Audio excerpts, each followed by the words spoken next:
الكريم أما بعد أعوذ بالله من الشيطان الرجيم بسم الله الرحمن الرحيم ولا تمش في الأرض مرحا وقال النبي صلى الله عليه وسلم لا إيمان لمن لا أمانة له ولا دين لمن لا عهد له أو كما قال عليه الصلاة والسلام.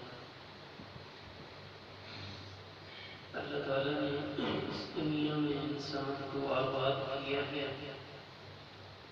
اور اس کے لیے باہر نکلنے کو زندگی کا حصہ بنایا ہے. انسان ایک جگہ پہ بیٹھ کر اپنی زندگی بسر نہیں کر سکتا. اس کو آمد و رفت کی نقل و حمل کی ضرورت ہے. اس کے لیے اللہ نے انسان کے چلنے کا بندوبست کیا، سواریوں کا بندوبست کیا، راستے بنائے. راستے کا تذکرہ ہم ہر روز نماز کی ہر رکعت میں اہدنا الصراط المستقیم، صراط راستے کو کہتے ہیں. اللہ میں سیدھے راستے پہ چلا. تو راستہ اور اس پہ چلنا انسانی زندگی کا اہم ترین حصہ ہے، اور شاید زندگی کا اکثر حصہ انسان راستوں پہ گزارتا ہے. اب چلنے کے لیے اللہ نے قرآن پاک میں انسان کی رہنمائی کی. پہلی بات ارشاد فرمائی وَعِبَادُ الرَّحْمَنِ الَّذِينَ يَمْشُونَ عَلَى الْأَرْضِ هَوْنًا، کہ جو اللہ کے بندے ہیں، نیک بندے ہیں، وہ اس کی زمین پر عاجزی کے ساتھ چلتے ہیں، نرمی کے ساتھ چلتے ہیں. یعنی چلنے میں ان کا انداز بہت دھیما ہے. اور دوسری جگہ ارشاد فرمائی وَلَا تَمْشِ فِي الْأَرْضِ مَرَحًا، کہ زمین پر اکڑ کر تکبر کے ساتھ نہ چلو. تکبر کے ساتھ چلنے سے منع کرتا ہے. اور تیسری جگہ اللہ نے ارشاد فرمایا کہ یہ زمین ہم نے تمہارے لیے نرم کر دی ہے، تم اس زمین پر چلو. ایسا نہیں کہ تم اس زمین کے اندر دھنس جاؤ. امشوا فی مناکبہا، اس کے سینے پر چلتے ہو. زمین کو ہم نے ایسا بنایا کہ تم چلتے ہوئے اس میں دھنستے نہیں. اب سواریوں کا سلسلہ بھی اللہ نے انسان کے لیے پیدا فرمایا. انسان خود پیدل چل کے ان جگہوں پہ نہیں جا سکتا تھا کہ اللہ نے سواریوں کا بندوبست فرمایا. وَالْخَيْلَ وَالْبِغَالَ وَالْحَمِيرَ، اللہ نے 3 جانوروں کا نام لیا. والخیل گھوڑے، والبغال خچر، والحمیر گدے. یہ سواری کے لیے بنایا لیکر کروں کہ تم ان کے اوپر سواری کرو اور اپنے آپ کو مزین کرو. یعنی ابتدا میں اللہ نے انسان کے ایک جگہ سے دوسری جگہ پہنچنے کو آسان بنانے کا خود بندوبست کیا کہ انسان پیدل کر کے شاید اتنا طویل سفر نہ طے کر سکتا. یہ جانور اللہ نے پیدا کیا. حضور صلی اللہ علیہ وسلم کی مبارک زندگی میں ہمیں تذکرہ ملتا ہے کہ آپ نے ان جانوروں پر سفر فرمایا. آپ نے اونٹ اور اونٹنی پر بھی سفر فرمایا، گھوڑے پر بھی آپ نے سواری فرمائی، خچر پر بھی آپ نے سواری فرمائی. دراز گوش جسے ہمارے یہاں کا کہتے ہیں غرب میں دراز گوش بیمار، اس پر بھی آپ نے سواری فرمائی. چاروں جانوروں کی سواری فرمائی. یہ سواریوں کا سلسلہ طویل عرصے سے چلا رہا ہے. اور اسلام کی ابتدائی تاریخ ہم دیکھ رہے ہیں تو ظاہر ہے سواریوں پہ چڑھنے سے حادثات ہوتے، لیکن کثرت کے ساتھ حادثات کا تذکرہ نہیں کیا. ایک صحابیہ خاتون حضرت ام حرام بنت ملحان رضی اللہ تعالیٰ عنہ حضور صلی اللہ علیہ وسلم کی رضائی رشتے میں کچھ لڑکی ہیں. آپ ان کے گھر میں جا کر آرام فرماتے تھے. ایک دن آپ سو کر اٹھے تو آپ مسکرا رہے تھے. حضرت ام حرام پوچھنے لگی اللہ کے حبیب کیا ہوا؟ تو آپ نے ارشاد فرمایا کہ میں نے اپنی امت کے کچھ لوگوں کو دیکھا ہے کہ وہ بحری سفر کر سمندر پہ سفر کر رہے ہیں اور تختوں پہ ایسے بیٹھے ہیں جیسے بادشاہ تکیوں کے ساتھ ٹیک لگا کے بیٹھے ہوتے ہیں. اور میری امت کا یہ ایک لشکر اس دنیا پہ حملہ کرے گا اور اس کو فتح کرے گا. حضرت ام حرام یعنی کہ اللہ کے رسول آپ دعا کریں اللہ مجھے اس میں سے بنا دے. تو آپ نے دعا فرمائی اور فرما دیا کہ تم اس میں سے ہو. کہتے یہ حضرت ام حرام حضرت عبادہ بن صامت رضی اللہ تعالیٰ عنہ کے نکاح میں آئی اور پھر انہوں نے وہ بحری سفر فرمایا.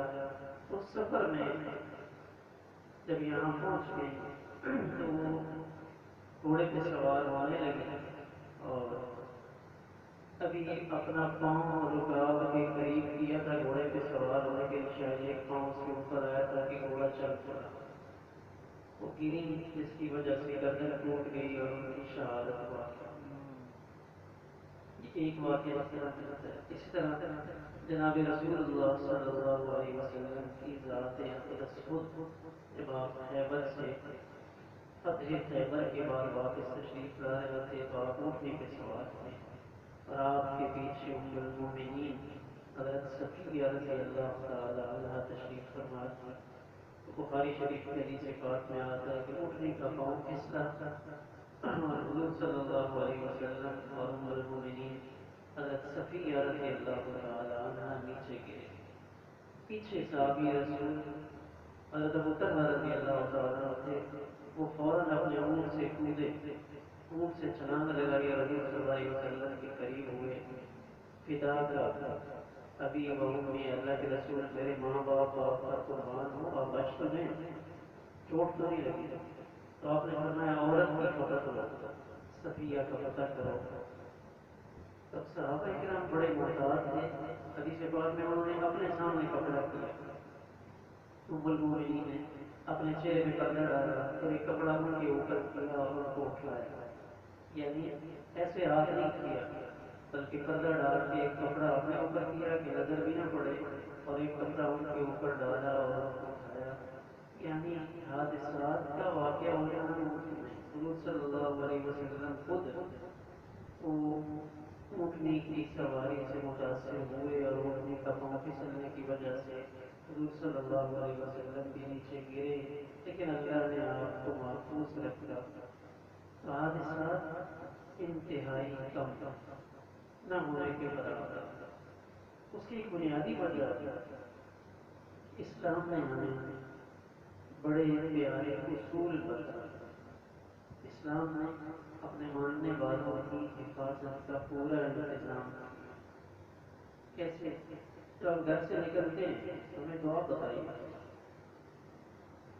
بسم اللہ توکلت علی اللہ لا حول ولا قوت الا باللہ.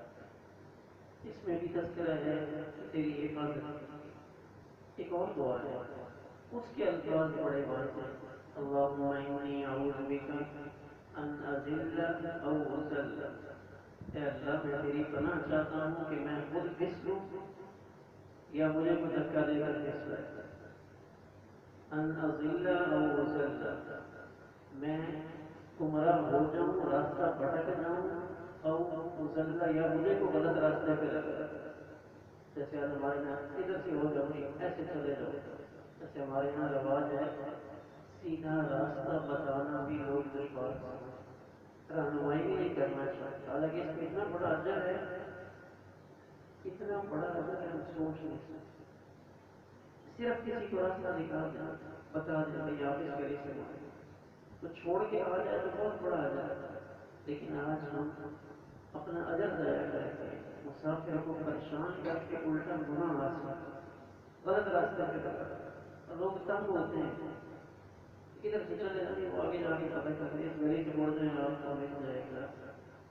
یہ اللہ کے نبی نے دعا بتائی ان ازل او مزل کہ میں خود گمراہ ہو جاؤں راستہ بھٹک جاؤں یا مجھے کو پھٹکا دے کو غلط راستے پہ ڈال او ازلم میں کسی پہ ظلم کر لڑائی ہو جائے کسی کو مارنا شروع کر او اسلام علیہ یا میرے اوپر کوئی ظلم کرے او اجہل یا میں کسی کے ساتھ بدتمیزی سے پیش آؤں او یجہل علیہ یا میرے ساتھ کوئی بدتمیزی کرے. یہ ایک دعا بتائی اور اس دعا میں اللہ نے کر سے نکلتے ہی ہماری حفاظت کا غیبی انتظام کر دیا ہے. پھر اس سے آگے سیدنا حسین بن علی رضی اللہ تعالیٰ عنہ حسین رضی اللہ تعالیٰ عنہ کی شخصیت مشہور ہے. آپ سے دعا مقبول ہے. اوپر نے دعا کی ہے بسم اللہ مجریہا و مرساہا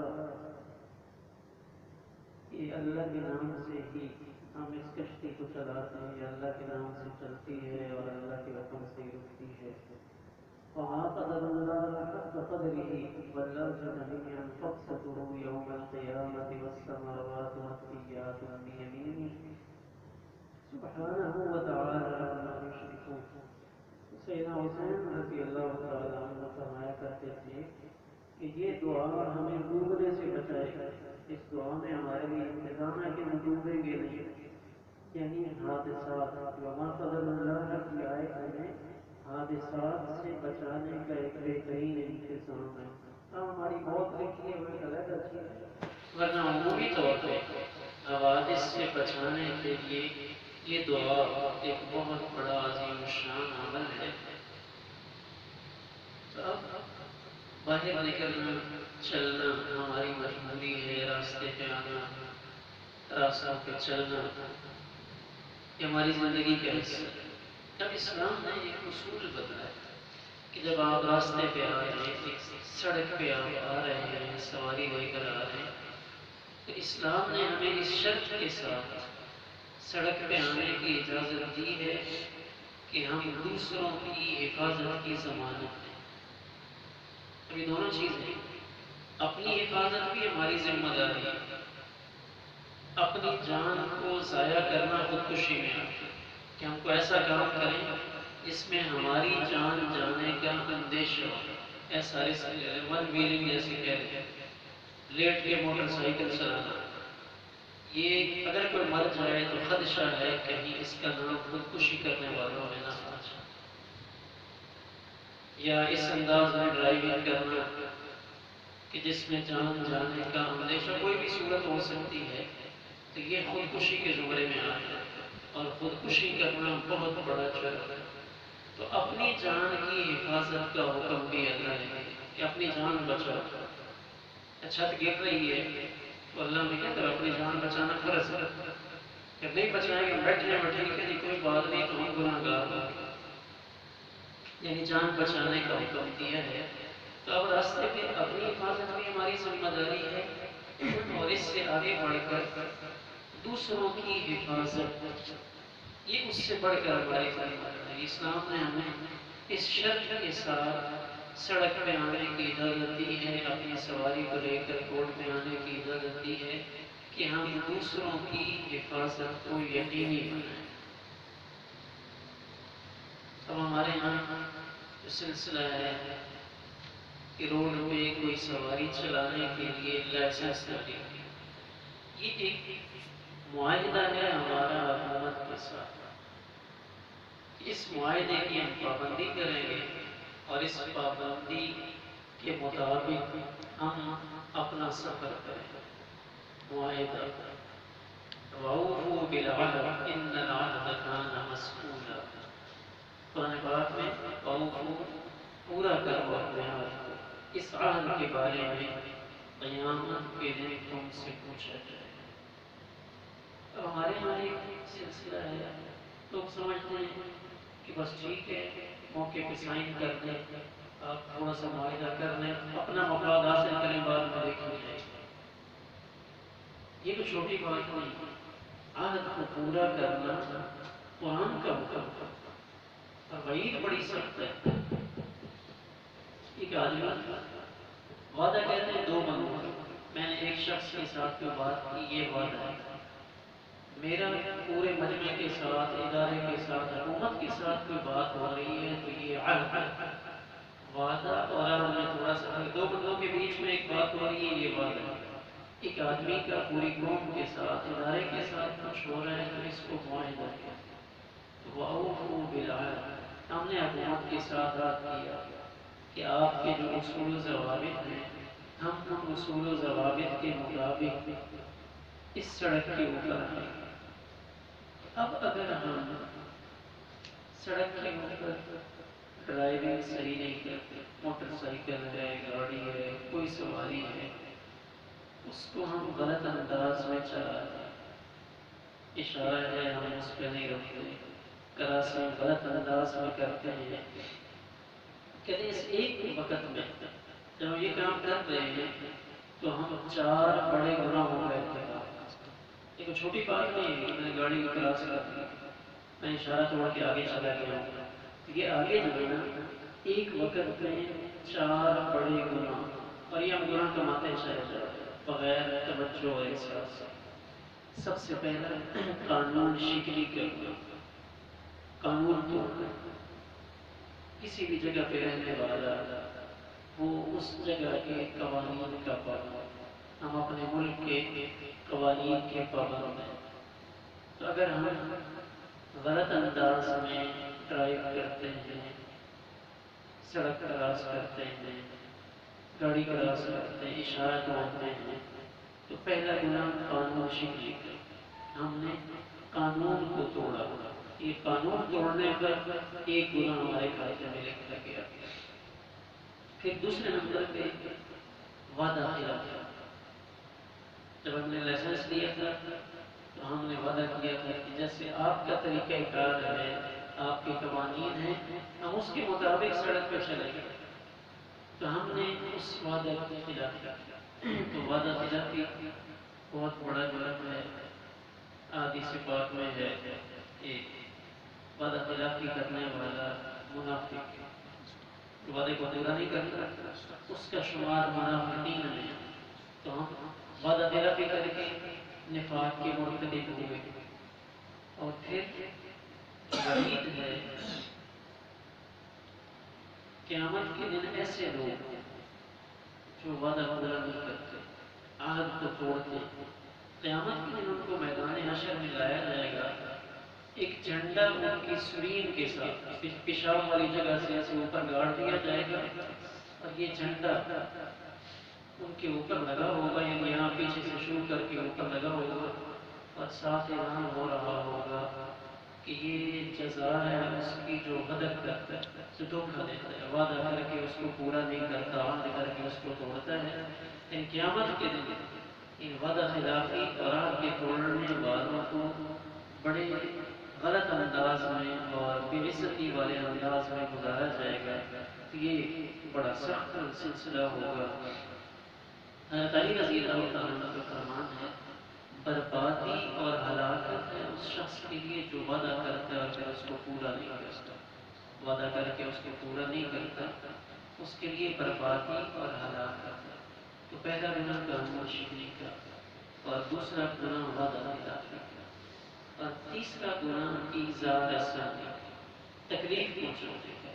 ایذاء مسلم حرام ہے. حدیث پاک ہے المسلم من سلم المسلمون من لسانہ ویدہ. کامل مسلمان وہ ہے جس کے ہاتھ اور زبان سے دوسرے مسلمان محفوظ ہیں. اب یہ ایذاء رسانی, جب ہم اشارے کو کراس کر رہے ہیں تو پتہ نہیں اس اشارہ کراس کرنے سے کتنے مسائل پیدا ہوں گے, کتنی گاڑیاں رک جائیں گی, کتنے لوگوں کو دیر ہو جائے گی, یا کہیں ٹکرا جائیں گے, کسی کا حق چھین لیں گے. یہ ایذاء رسانی کی بہت ساری صورتیں یہ پیدا ہوتی ہیں جب ہم راستے پہ غلط انداز میں ڈرائیو کرتے ہیں. اور بھی بہت ساری صورتیں ایذاء رسانی کی. پریشر ہارن, جب ہم زوردار طریقے سے ہارن بجاتے ہیں, اچانک کسی کے پاس آ کے پتہ نہیں اس خوف سے اس کا ہاتھ چھوٹ جائے, اس کی ڈرائیونگ متاثر ہو جائے, اور نہ ہو تو اس کے کام کے پردے تو متاثر ہو. تو یہ ایزار اسانی ہے. اسی طرح راستے میں پانی کھڑا ہوا جیسے بارش کا موسم ہے، ہم اپنی سائیکل موٹر سائیکل گاڑی اس پانی کے اندر سے جب گزاریں گے اور اگر قریب سے کوئی بندہ گزر رہا ہے اس کے چھینٹے اڑ کر جب دوسرے پر پہنچیں گے یہ بہت بڑی تکلیف کا باعث ہوگا. ممکن ہے وہ شخص تیاری کر کے نماز کے لیے جا رہا ہو، کوئی شادی پہ جا رہا ہو، بچے اسکول جا رہے ہوں، تو اگر ان کے اوپر یہ پانی پڑے گا کہ کتنی تکلیف پہنچے گی. ایزار اسانی یہ بہت بڑا جرم ہے. اسی طرح خراب گاڑی روڈ پہ لے کے آنا جو دھواں اڑا رہی ہے بغیر سائلنسر کے، اس کی آواز بڑی شدید ہو، اس انداز میں اس کو سڑک پہ لے آنا، یا اونچی آواز میں میوزک نہ بھی یوں ہم تلاوت لگا رہے نہ پہ لگا رہے. یہ چیزیں اصولی طور پہ سڑک کے اوپر گاڑیاں چلاتے ہوئے اس کی اجازت نہیں.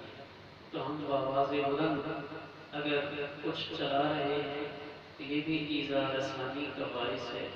تو تیسرا بڑا گناہ جو ہم روڈ کے اوپر کر رہے ہیں تو یہ دوسرے کو تکلیف پہنچانا.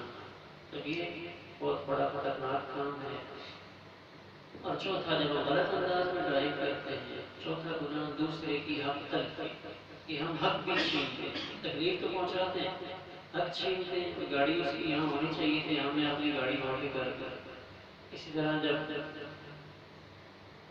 گاڑیوں کو پارک کرنے کا مسئلہ آتا ہے تو یہاں بھی ہم حق تلفی کرتے ہیں. روڈ کے اوپر گاڑی کھڑی کر دی، باتیں کرنی تھیں اس کے لیے روڈ کے اوپر گاڑی کھڑی کر دی جس سے ٹریفک کی روانی متاثر ہوئی تو دوسرے کا حق چھینا. ایک آدمی پہلے سے گاڑی لے کے جا رہا ہے تو ہم نے زبردستی گاڑی اندر گھسیٹ دی، جیسے ہوتا ہے اشاروں میں رکھتے ہیں، بڑی عجیب صورتحال ہوتی ہے. تب یہ چوتھا گناہ دوسروں کی حق تلفی. خاص طور پہ ہم جب دیکھ لیتے ہیں جو ہماری مسافر گاڑیاں ہیں ان میں حق تلفی کا معاملہ شاید بہت زیادہ ہے. ایک دوسرے کا نمبر چھیننا اور ایک دوسرے کا حق مارنا، اور ہم سمجھتے ہیں کہ شاید یہ بڑا کارنامہ ہم کر رہے ہیں. عام طور پر مسافر گاڑیوں میں چلے جائیں، اپنے بندے بیٹھائے ہوتے ہیں، وہ بیٹھنے والا سمجھتا ہے دھوکے میں رکشا ہے اس پہ 3 رکشا ڈرائیور بیٹھے ہیں. تو جو آنے والا ہے وہ بیٹھ جاتا ہے کہ شاید 3 سواریاں پہلے سے بیٹھی ہیں، میں بیٹھوں گا تو سواریاں پوری ہو جائیں گی اور رکشا چل پڑے گا. تب کیا ہوتا ہے جب وہ بیٹھتا ہے تو باقی 3 اتر جاتے ہیں، تب وہ انتظار کرتا رہتا ہے. تو یہ حق تلفی یہ ہمارا روڈ کے اوپر ہونے والا چوتھا بڑا گناہ ہے. تو ہم مفت میں بغیر سوچے سمجھے اپنے نامہ اعمال میں یہ گناہ ڈالتے جاتے ہیں. یہ بہت بڑا نقصان کا ذریعہ ہے. پھر ایک اور چیز جلد بازی حادثات کی ایک بہت بڑی وجہ. کہتے ہیں بم دھماکوں کے نتیجے میں جتنی اموات واقع ہوتی ہیں اس سے 4 گنا زیادہ اموات یا ٹریفک حادثات ہیں. دھماکوں میں لوگ اتنے ہی مرتے ہیں، اتنے ٹریفک حادثات میں لوگوں کی موت واقع ہو جاتی ہے. اور اس کی ایک بڑی وجہ جلد بازی کہ ہمارے اندر برداشت نہیں ہے، ہم 1 منٹ انتظار نہیں کر سکتے. بحیثیت مسلمان ہمیں اسلام میں انتظار سکھایا، بہت بڑا انتظار سکھایا کہ ہم انتظار کیا آتی. جناب رسول اللہ صلی اللہ علیہ وسلم کی مبارک زندگی واقعہ آپ نے سنا ہوگا، یاد بھی ہوگا. آپ نے ایک شخص سے وعدہ فرمایا ملنے کا، فلاں جگہ پہ آ جاؤ. آپ نے 3 دن اس کا وہاں پہ انتظار کیا. نبوت سے پہلے کا واقعہ. وہاں چلے جاتے بندہ نہیں آیا، پھر آپ وہاں انتظار کرتے، پھر وہاں انتظار، 3 دن آپ نے انتظار کیا. اسی طرح نمازی کے آگے سے گزرنے کا، ایک بندہ پیچھے نماز پڑھ رہا ہے آگے سے گزرنے کی اجازت نہیں. آپ نے فرمایا 40 دن اگر کسی کو انتظار کرنا پڑے تو کرے. اسی طرح غزوہ حنین وہاں جب فتح ہو گئی تو حضور صلی اللہ علیہ وسلم وہاں سے نکلے اور باہر ٹھہر گئے کہ یہ قبیلے والے شاید مسلمان ہو جائیں گے اور آ جائیں گے تو ہم ان کا مال غنیمت ان کو واپس کر دیں گے. تو آپ نے 10 دن سے زیادہ وہاں پہ انتظار کیا. 10 دن آپ نے اپنا کمرہ ٹھہرایا، وہ نہیں آئے. لیکن جب آپ آگے روانہ ہو گئے تو پھر وہ پیچھے سے آگے کہ اللہ کے حبیب جو ہمارا سامان ہے اور ہمارے قیدی ہیں ہمیں واپس کر دیں. تو بحیثیت مسلمان ہمارے اندر صبر کا مادہ ہونا چاہیے. اور انتظار 2 منٹ سڑک پہ انتظار کر لینا اس سے بہتر ہے کہ ہم 6 مہینے بیڈ ریسٹ کریں، 6 مہینے ہم اسپتال میں پڑے رہیں. تو 2-3 منٹ 5 منٹ 4 منٹ اتنا ہی ہوتا ہے. ایک رش کی جگہ ہے، کوئی اشارہ ہے، 2-4 منٹ میں وہ رش ختم ہو جائے گا. لیکن آج ہمارے اندر صبر کا مادہ ہی نہیں. اسلام نے کوشش کی ہے کہ ہمارے اندر صبر کی کیفیت پیدا ہو جائے. اسی طرح تحمل نہیں ہے. ایک گاڑی ہمارے آگے جا رہی ہے، سائیکل والا موٹر سائیکل، وہ تھوڑا سا آہستہ پتہ نہیں مجبوری ہو، اس کی گاڑی چلتی ہے آہستہ، کوئی پریشانی ہو، ہم پیچھے سے ہارن دیتے ہیں، روڈ مارتے ہیں، پتہ نہیں کیا مسئلہ ہے، اس میں کیوں نہیں تیز کر رہا، یہ آگے سے ہٹ نہیں رہا، یا کوئی چھوٹی سواری ہے، کوئی سائیکل ہے، کوئی گدا گاڑی ہے، کوئی رکشہ ہے. تو آگے والا اگر راستہ چلتا ہے تو ہمارے اندر برداشت، ہماری کوشش ہے کہ اس کو جلدی سے آگے سے ہٹا دیں. اس کی مجبوری کو سمجھنا چاہیے. اسی طرح آگے جانے کا راستہ ہم جا رہے ہیں، لیکن ایک بندہ پیچھے سے آ رہا ہے، وہ آگے گزرنا چاہتا ہے. ممکن ہے اس کی کوئی مجبوری ہو، کوئی تکلیف ہو، کوئی جلدی ہو، کوئی پریشانی ہو، تو ترجیح دینا. اسلام میں کہتا ہے کہ اپنے اوپر دوسروں کو ترجیح دو، خود تکلیف برداشت کر. یہ قرآن میں ایمان والوں کی خصوصیت ہے. یؤثرون علی انفسہم ولو کان بہم خصاصہ. خود پریشانی کے عالم میں ہوں، خود مشقت میں ہوں، لیکن دوسروں کو ترجیح دے. اگر کوئی آگے جانا چاہتا ہے تو ہمیں چاہیے کہ ہم اس کے لیے راستہ دیں، اس کو آگے جانے دیں تاکہ وہ اپنی حاجت کو پورا کر لے اور ہمیں دعا دے. اس طرح راستے سے گزرتے ہوئے خاص طور پہ آگے سے گزرتا ہے، خواتین گزر نہیں. ہمیں شریعت نے خواتین کا، عورتوں کا بہت بڑا احترام کرنے کا حکم دیا. لائٹ ہماری جل رہی ہے، عورتیں آگے سے گزر رہی ہیں، کم از کم اپنی لائٹ ایسا کریں، ان کو اسپاٹ لائٹ میں ہونے کا احساس ہو. اپنی لائٹ بند کر گزر رہی ہے تو ہم اپنی گاڑی سواری ایسا کر دیں تاکہ وہ خواتین گزر رہے ہیں، وہ بوڑھا گزر رہے ہیں. یہ دعائیں لینے کا ذکر ہے. ہم کسی کو گزرنے دیں گے، کسی کو اپنے سے آگے جانے دیں گے تو پتہ نہیں اس کی دعائیں ہمیں کہاں لے جائیں گی. اس کی دعائیں ہماری حفاظت کا ذریعہ بن جائیں گی. تو ہم جلد بازی اس کا مظاہرہ بالکل نہ کریں. التعجیل من کار الشیاطین. جلد بازی شیطان کے کام. شیطان چاہتا ہے کہ اس کو جلدی میں ڈالو اور جلدی میں اس کا کام بگاڑ دو. تو ویسے ہی ہوتا ہے جب ہم جلدی کرتے ہیں تو جلدی میں کام سنورنے کے بجائے وہ بگڑنے کی طرف چلا جاتا ہے. اسی طرح مسکراہٹ، کہ ہم راستے پہ چلتے ہوئے فوری غصے میں نہ آئیں، مسکراہٹ بکھیریں. کسی کو خندہ پیشانی سے ملنا، مسکرانا، یہ ایک بہت بڑا صدقہ ہے. راستے میں ہم نے کسی کے ساتھ مسکرا کر سلام دیا تو ہمارے ساتھ غصے بھی ہوگا، تب بھی ہم مسکرا کر اس کے ساتھ گفتگو کریں، اس کے ساتھ اپنا لہجہ اچھا رکھیں تو یہ ہمیں صدقے کا ثواب دے گا. اگرچہ اس میں لکھا رہے کہ ہمارے ساتھ سخت ہے، لیکن جب ہم اس کے ساتھ اچھا سلوک کر رہے ہیں تو اللہ کی طرف سے ہمیں صدقے کا ثواب ملے گا. پھر اسلام نے ہمیں بڑی پاکیزہ دعائیں بتائی ہیں. اگر کسی جگہ پہ، سنسان جگہ پہ ہماری گاڑی خراب ہو جاتی ہے، ہم پریشان ہو جاتے ہیں، اب یہاں پہ کیا کریں؟ رات ہے، قریب میں کچھ بھی نہیں ہے، تو حدیث پاک میں ایک دعا موجود ہے: یا عباد اللہ اعینونی. یا عباد اللہ، اے اللہ کے بندو، اللہ کی مخلوقات فرشتے موجود ہیں، اعینونی میری مدد کرو. ایک ہی لفظ ہے، یا عباد اللہ ہم بول سکتے ہیں، اعینونی میری مدد کرو. یہ بے شمار بزرگان دین کے واقعات ہیں، حدیث کی کتاب میں یہ دعا موجود ہے. اور اس کا تجربہ ہے کہ ایسی جگہ پہ ہماری سواری خراب ہو گئی، بھاگ گئی، اس کے ساتھ مسئلہ ہوا، یہ دعا پڑی تو اللہ کی طرف سے غیبی انتظام ہوا. یہ دعا ہماری حفاظت کا، یعنی ہمارے لیے اللہ کی طرف سے مدد کے حاصل کرنے کا ایک بہت بڑا ذریعہ ہے. اسی طرح